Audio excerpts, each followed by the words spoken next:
Sul fronte della residenzialità pubblica, i dati presentati dall'Ater in Commissione Consiliare Regionale raccontano una realtà allarmante. Ad accendere la discussione politica è la consigliera Dem Monica Sambo, diffondendo questi numeri. Negli ultimi 3 anni gli alloggi sfitti sono aumentati del 22%, da 2.249 a 2.744.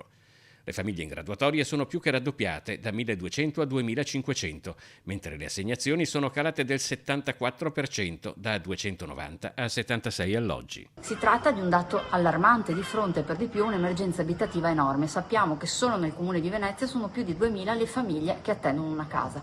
È evidente che le politiche della destra sulla casa a livello nazionale, a livello regionale, a livello comunale sono fallimentari. Per questo noi chiediamo più investimenti, più manutenzioni. Sambo sottolinea anche che il 32% di alloggi sfitti in provincia di Venezia rappresenta la percentuale di case vuote più alta del Veneto. Dei 2.744 alloggi Ater vuoti, 1.721 sono in comune di Venezia e circa 800 a Venezia città, dove lo spopolamento è più grave, conclude. E tutto questo mentre Ater chiude da anni i bilanci in attivo. Per questo chiediamo alla Regione più investimenti, in particolare in un territorio così peculiare e particolare come quello veneziano.